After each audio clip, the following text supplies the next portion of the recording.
1997년은 제 인생에 잊을 수 없는 두 가지 사건이 발생했습니다. 첫 번째가 뭐냐면 97년 3월에 제가 결혼을 했습니다. 그래서 지금까지 은혜 중에 잘 오고 있습니다. 그런데 그 해 결혼을 했는데 외환 위기로 인해서 해외로 신혼여행을 떠날 생각을 못했습니다. 그래서 국내로 신혼여행을 다녀왔습니다. 이 사건은 바로 뒤에 이어지는 두 번째 사건과도 연관이 있습니다. 97년 12월 그 해에 대한민국의 국민이라면 다 기억할 그 일, IMF 사태가 터졌습니다. 저는 가계가 몰락하고 기업이 부도나는 거는 봤지만 한 나라가 부도가 난다라는 것을 피부적으로 그때 처음 느꼈습니다.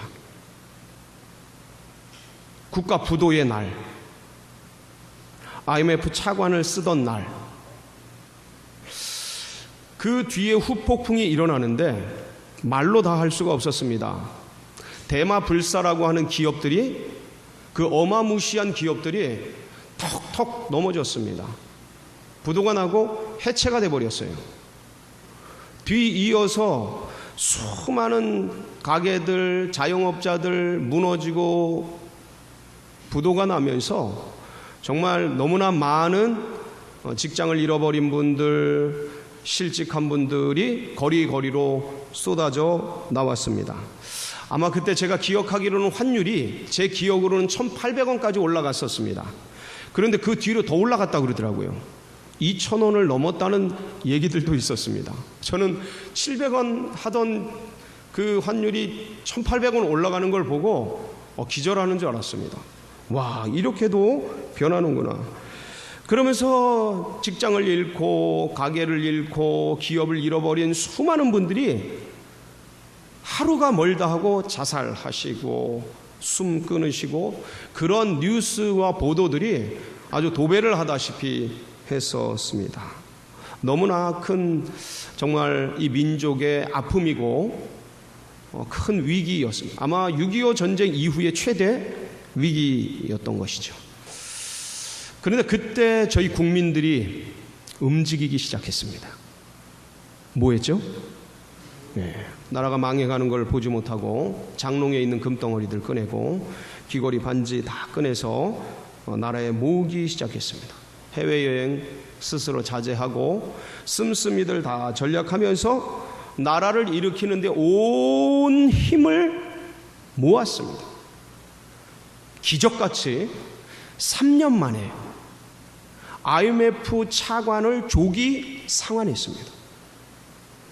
제 기억으로는 그때가 2001년 봄쯤 됐을 겁니다. 그때 IMF 체제를 졸업한다는, 끝낸다는 그런 보도가 여러와 같이 보도된 것을 기억합니다.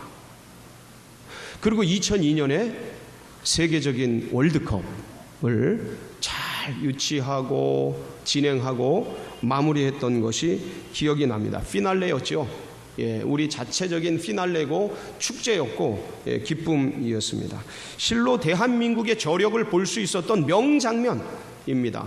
그러니까 나라가 망해가고 부도가 나고 어려워서 위기 가운데 던져졌는데 이 기간 기가 막히게도 대한민국은 사회 전반에 걸쳐서 투명성이 제고되는 놀라운 일들을 하기 시작했습니다. 기업과 금융기관의 건전성이 회복되어지고 확보되어지고 공공기관의 개혁들이 일어나고 글로벌 경제, 세계적인 경쟁력을 강화하고 제고하는 그런 일들이 일어나면서 중간에 있던 저희 나라가 선진국으로 도약하는 발판과 전기를 마련하게 되었습니다. 대한민국은 그 국가 부도로 닥친 위기를 온 국민이 똘똘 뭉쳐 힘을 합쳐서 놀라운 발판과 기회로 만들어 낸 것입니다. 자랑스럽죠. 여러분, 그런데 우리나라는 위기와 어려움을 이렇게 이겨냈습니다. 그리고 이번에 G7에 저희 나라가 초대가 되었죠. 300개국이 넘는 나라에서 선진국 7개국이 모여서 회의하는 게 G7입니다. 정식으로 초대되었습니다. 간다고 말했죠. 저희 나라는 온 세계가 인정하는 선진국 반열에 이미 들어왔습니다. 우리만 스스로 잘 못 믿지 세계에서는 선진국으로 인정한다라는 G7 회의에 초대가 된 것입니다. 자, 이렇게 이 나라 민족은 어려움을, 위기를 기회로 새로운 발전의 계기로, 발판으로 만들었습니다. 자, 그렇다면 우리 개개인에게 찾아오는 인생의 위기와 고난과 어려움, 그리스도인들에게 수시로 닥쳐오는 고통과 삶의 그 위기를 과연 우리는 그럼 어떻게 새로운 기회와 발전과 성장의 모멘텀, 발판으로 만들 수 있을 것인가? 저는 오늘 이 말씀을 통해서 이 부분을 함께 고민하며 찾아볼 때에 우리 성도님들에게 인생의 큰 도약의 발판을 마련하는 복된 시간 되시길 축복합니다. 오늘 말씀의 주인공은 다윗이죠. 다윗은 이세의 아들로서 막내입니다. 8번째 아들이죠. 그는 아버지가 맡겨준 양을 치는 양치기였습니다. 그런데 이때에 블레셋과 전쟁이 벌어져서 아버지의 세 아들이 전쟁터에 나가게 됩니다. 그래서 이세는 아들들이 전장에서 과연 어떻게 지내는지 궁금해서 막내 아들 다윗에게 형님들의 안부를 좀 보고 오라고 시키게 됩니다. 그래서 아마도 아버지가 싸주는 여러 가지 것들 싸가지고 형님들을 만나서 전쟁터에 나아갔겠지요. 그러면서 이제 형님들을 찾아서 두리번 거리는데, 아니 저쪽 블레셋 군대에서 커다란 사람이 나와가지고 하나님의 군대, 이스라엘 군대를 모욕하는 발언을 서슴없이 하는 겁니다. 만군의 여호와를 욕먹이고 부끄럽게 하고 이스라엘 군대를 모욕하며 아주 수치스럽게 하는 수많은 말을 쏟아내는데, 근데 이스라엘 군대 쪽에서는 아무도 응전하고 나가 싸우려고 하는 사람들이 아무도 없었던 겁니다. 거룩한 분노가 이 어린 다윗에게 불일 듯 일어났습니다. 그래서 사울 앞에 나가서, 왕이죠, 왕 앞에 나가서 제가 싸우겠다고 말을 합니다. 근데 그때 이 다윗은 양치기였습니다. 그러니까 사울이 보기에, 야, 너는 양치기고 어린아이인데 저쪽은 어릴 때부터 전쟁 용사로 키워진 그러한 전사인데 이게 싸움이 되겠느냐. 다윗이 그때 뭐라고 말했습니까? 내 아버지의 양을 칠 때 사자와 곰이 와서 그것들을 물어가고 그것들을 습격해서 갈 때 내가 그들의 입을 찢어 그것들을 막고 어린 양들을 구원해 내었습니다. 우리 사자와 그 곰의 입 속에서도 나를 보호하신 하나님께서, 만군의 하나님께서 저 골리앗에게도 나를 보호해 주실 줄 믿습니다 라는 고백과 함께 전쟁터로 나가게 되죠. 그리고 그 이름도 유명한 다윗과 골리앗의 전투를 벌이게 되고, 물맷돌 5개로 휘 돌리면서 빡 급소를 쳐서 단숨에 무찔러서 아주 이스라엘의 히어로, 영웅이 되지 않습니까? 그래가지고 그 개선 장군처럼 보무도 당당하게 이스라엘로 들어오게 됩니다. 여기까지는 굉장히 좋았습니다. 그런데 여인네들이 너무 기쁘고 즐거워서 이스라엘이 승리했으니까 나가서 소고치고 춤추며 노래하는데, 아니 거기서 자작곡을 노래하는데 무슨 노래가 나오기 시작하냐면, 사울이 죽인 자는 몇이요?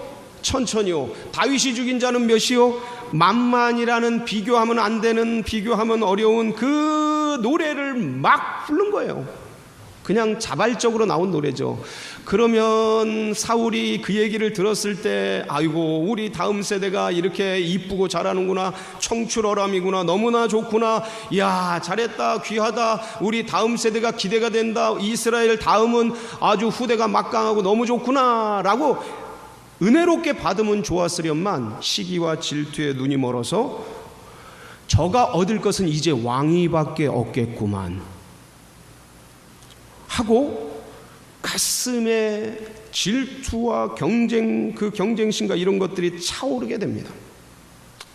그래서 처음에는 다윗을 회유해서 자기 편을 만들려고 그럽니다. 처음에는 자기 그 수금을 타면서 자기 비서로 이 정신적으로 어려울 때마다 위로를 받고 하는 그러한 옆에 뒀다가 그 다음에 천부장을 삼았다가 나중에는 자기 부마를 삼죠. 사위를 삼습니다. 딸을 줘요. 그런데 아무리 해도 내 사람이 안 될 것 같고, 그리고 저가 결국은 이 사울 왕과의 왕위를 가져갈 것 같은 이 질투심에 부글부글 끓어오르는 마음을 걷잡을 수가 없게 됩니다. 결국 어떻게 해요? 죽이기로 결정을 하죠. 자기 옆에서 수금을 타는데 창을 들어서 던져서 죽여버리려고 해요. 그게 사무엘상 18장 11절에 나오는데 한번 그 장면을 읽어보겠습니다. 시작. 그가 스스로 이르기를 내가 다윗을 벽에 박으리라 하고 사울이 그 창을 던졌으나 다윗이 그의 앞에서 두 번 그래서 이 날라오는 창을 어떻게 다윗이 싹 피하고 또 싹 피해가지고 두 번의 위기를 아주 죽을 고비를 넘기게 됩니다. 그래서 이제 사울이 정신 차리고 다시 잘 지내다가 안 되겠다. 결국은 신하들을 다 모아가지고 그동안은 개인적으로 어떻게든 죽여버리려고 그랬는데 이제는 그게 아니라 모든 신하들을 다 모아서 요나단을 빼고, 요나단이 하도 다윗을 좋아하니까 요나단 빼고 신하들을 모아서 이제는 공권력을 동원해서 나라 전체의 힘을 가지고 다윗을 제거하기로 결정을 합니다. 그런데 이 소식을 누가 알아요? 요나단이 듣게 됩니다. 그래도 왕자인데, 왕위를 이을 사람인데 듣게 돼요. 그래가지고 아버지에게 부탁하지만 아니 이 사울이 요나단까지 죽이려고 그럽니다. 정신 못 차리냐고 그러면서 이런 배은망덕한 어리석은 놈, 네 왕위가 지금 날아가게 됐는데 지금 뭐 하는 거냐, 눈에 멀어서 막 그러면서 야단치면서 오히려 요나단을 죽이려고 해요. 정신없는 거죠. 그래서 요나단이 아버지가 다윗을 죽이기로 결정했구나 라는 걸 알고 다윗에게 이 소식을 알려줍니다. 이 둘이 아주 연인이 헤어지는 것처럼 큰 모습 속에서 헤어져서 다윗은 국가 공권력에 쫓겨서 도망가고 피난 갑니다. 그러다가 높당에 이르러서 진설병을 먹고 허기 가져가지고, 그리고 골리앗이 찾던 그 칼을 이제 무장을 하고 그 공권력이 쫓아오니까 도망갈 데가 없는 거예요. 초기에 어디 갈 데가 없는 거예요. 그래서 냅다 도망갔는데 거기가 어디예요? 거기가 블레셋 땅이었어요. 가드라는 땅입니다. 그러니까 졸지에 망명을 간 거죠. 그래서 도망을 가도 어떻게 이런 땅에 도망을 갔는지 호랑이 굴에 제 발로 들어간 거예요. 얼마 전에 전쟁을 해서 골리앗을 무찌르고 블레셋 군대를 격파한 그 장본인이 다윗이었단 말이죠. 그 적대국에 자기도 모르게 들어가가지고 여기 가면 못 쫓아오겠지 하고 들어간 곳이 아니나 다를까 호랑이 굴이었던 것이죠. 신하들이 대번에 알아찹니다. 가드왕 아기스의 신하들이 대번에 알아채고 야, 이것은 그 전쟁할 때에 사울이 죽인 자는 천천히요 다윗이 죽인 자는 만만이로다 한 그 자가 아니니까. 오늘 본문이 그 내용이에요. 오늘 본문이 그 내용. 그러니까 적진에 들어간 거예요. 아무런 상호 어떤 조약 없이 적진에 갑자기 들어간 거예요. 그리고 그 신하들이 전부 알아보는 거예요. 그리고 이 정보를 신하들이 가드왕 아기스에게 올린 겁니다. 그러니 왕이요 이 다윗을 제거해야 됩니다. 좋은 찬스입니다. 지금 없애야 후일 우한을 없애는 겁니다. 이런 자를 살려둬선 안 됩니다.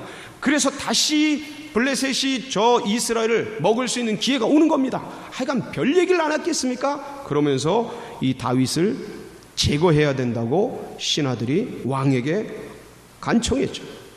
정보를 올려드렸어요. 그런 얘기를 다윗이 듣고 있는 순간 어떻게 해야 되나? 이 절체절명의 위기 속에 어떻게 이 호랑이 굴에서 빠져나가야 하는가?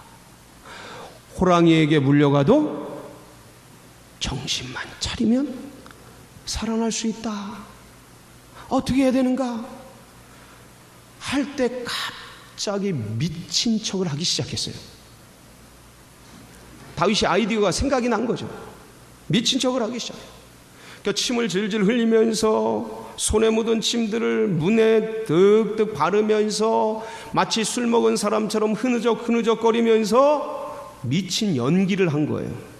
근데 얼마나 연기가 탁월했는지 아기스 왕이 보니까 진짜 미친 거예요. 그래가지고 왕이 니네들 이 신하들아, 이 나라에 미친 사람이 없어가지고 저런 미친 사람을 데려왔느냐? 당장 내쫓아라. 당장 내쫓아라. 그러면서 이 다윗이 블레셋 그 나라에서 나와서 22장 사무엘상 22장에 가면 아둘람 굴로 피신을 합니다. 절체절명의 위기를 벗어나서 아둘람 굴에 피신을 하고, 그리고 그때 이제 마음이 상실한 자, 힘든 자, 이런 사람 한 400여 명이 함께 와서 아둘람 굴에서 나중에 이스라엘의 왕이 되는 그런 기초를 이곳에서 이제 닦게 됩니다. 사랑하는 성도 여러분, 다윗은 어떻게 그 위기를 모면할 수 있었을까요? 다윗은 어떻게 그 기가 막힌 절체절명의 위기 속에서 탈출해 나올 수 있었을까요? 우리가 그 부분을 볼 수 있는 성경 말씀이 있는데 시편 34편이에요. 시편 34편에 보면 그때 그 절체절명의 위기의 순간에 다윗이 무엇을 했는지 기록이 돼 있어요. 한번 볼까요? 시편 34편. 표제어가 뭐냐면, 표제어가 이거예요. 다윗이 아비멜렉 앞에서 미친 채 하다가 쫓겨나서 지은 시. 아비멜렉이 뭐냐면 가드왕의 호칭입니다. 아기스의 호칭이에요. 그러니까 그 장면, 거기서 쫓겨나서 미친 채 하다 쫓겨나서 지은 시인데 내용이 이렇습니다. 22절까지인데 다 읽지는 못하고요, 제가 10절까지만 읽을게요. 내가 여호와를 항상 송축하며 내 입술로 항상 주를 찬양하리이다. 내 영혼이 여호와를 자랑하리니 공고한 자들이 이를 듣고 기뻐하리로다. 나와 함께 여호와를 광대하시다 하며 함께 그의 이름을 높이세. 내가 여호와께 간구하며 내게 응답하시고 내 모든 두려움에서 나를 건지셨도다. 그들이 주를 앙망하고 광채를 내었으니 그들의 얼굴은 부끄럽지 아니하리로다. 이 공고한 자가 부르짖음에 여호와께서 들으시고 그의 모든 환난에서 구원하셨도다. 여호와의 전사가 주를 경외하는 자를 둘러친치고 그들을 건지시는도다. 너희는 여호와의 선하심을 맛보아 알지어다. 그에게 피하는 자는 복이 있도다. 너희 성도들아 여호와를 경외하라. 그를 경외하는 자에게는 부족함이 없도다. 젊은 사자는 궁핍하여 줄일지라도 여호와를 찾는 자는 모든 좋은 곳에 부족함이 없으리로다. 1절부터 3절까지는 나를 구원해 주신 하나님을 찬양하는 겁니다. 이 위기의 순간 그 호랑이 굴에 들어가 죽을 수밖에 없었던 이 다윗의 절체절명의 이 어려움으로부터 구원해 주신 하나님께 대한 감사와 찬양이 1절부터 3절 이 시편에 기록이 되어 있어요. 그리고 4절에 그 위기의 순간 어떻게 그 위기를 극복했는지 기록이 되어 있어요. 4절 한번 볼까요? 시작. 내가 여호와께 간구하며 내게 응답하시고 내 모든 두려움에서 나를 건지셨도다. 내가 여호와께 뭐하며? 그 시간 뭐한 거예요? 그 절체절명의 위기 속에 신하들이 저놈을 죽여야 된다고 말하는 그 시간에 아기스 왕이 보려고 한 그 짧은 찰나의 시간에 이제는 죽었구나 하는 그때에 다윗은 하나님께 뭐한 거예요? 간구한 거예요. 기도한 거예요. 하나님, 어떻게 해야 돼요? 하나님, 저 죽을 것 같아요. 하나님, 이 위기 때 제가 무엇을 해야 되죠? 짧은 순간 주님 앞에 간구하며 주님이 내게 어떻게 하시고 응답하신 거예요. 지혜를 주신 거예요. 그 위기를 극복할 수 있는 아이디어를 주신 거예요. 생각을 주신 거예요. 미친 척하면 되겠구나. 그게 먹힐지 안 먹힐지는 아무도 몰라요. 근데 그렇게 하면 되겠구나 하는 아이디어를 주셨어요. 그 모든 두려움 속에서, 그 위기 속에서, 불안과 공포 속에서 하나님이 다윗을 건져내셨어요. 6절 반복하죠. 6절에 이 공고한 자가 뭐하매? 6절 한번 볼까요? 이 공고한 자가 부르짖으매 주님 살려주세요. 주님 저 죽을 것 같아요. 주님 저 너무 괴로워요. 주님. 밤새 불면의 밤을 새우며 고통과 위기 속에서 아마 지금 자영업자들 너무 괴로울 거예요. 자영업자만 괴롭습니까? 다 기업을 하시는 분들 IMF보다 더 할 거예요. 그 위기의 순간 별 생각이 안 들어오겠어요? 때려쳐야 합니까? 너무 힘든데 이거 어떻게 해야 되나? 가망이 없는데 이거 어떻게, 야, 살 소망이 없는데 이거 어떻게 해야 되나? 하늘을 봐도 뒤를 봐도 앞을 봐도 캄캄한 위기만이, 어둠만이 몰아치는 그때 여호와께 뭐하매? 부르짖으매. 여호와께 부르짖으매. 여호와께서 뭐 하시고 들으시고 그의 모든 환난에서 어떻게 하셔요? 건져내신 거예요. 사랑하는 성도 여러분, 인생을 살아가면요, 고난이라는 게, 어려움이라는 게 마치 파도처럼 밀려와요. 넘었는가 싶으면 또 옵니다.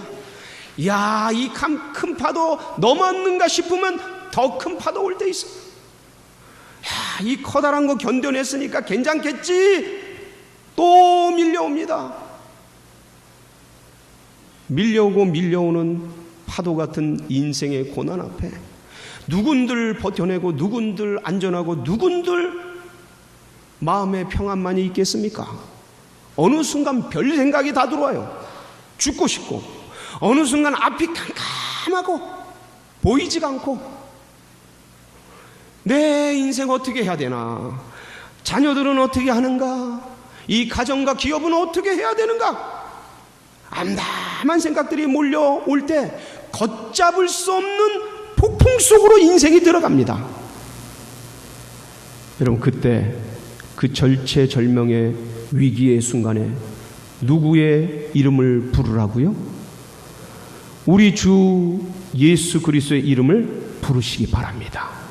누구든지 주의 이름을 부르는 자들에게 구원을 주시는데, 이 구원은 그 상황과 환경으로부터의 구원이에요.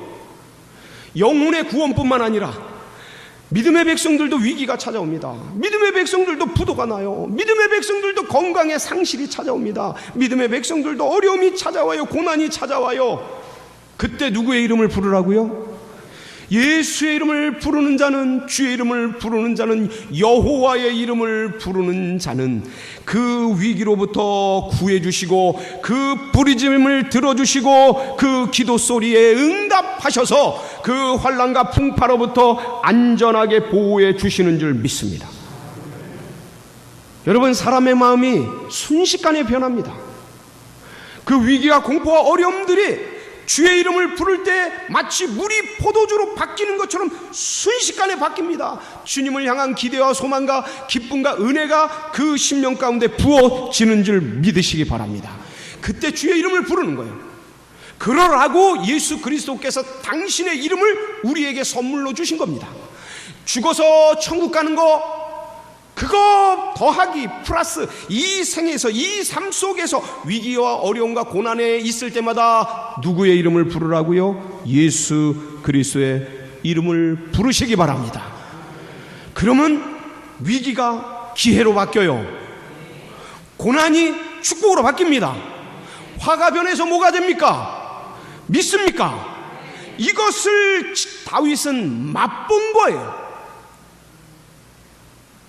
그 절체절명의 위기 속에서,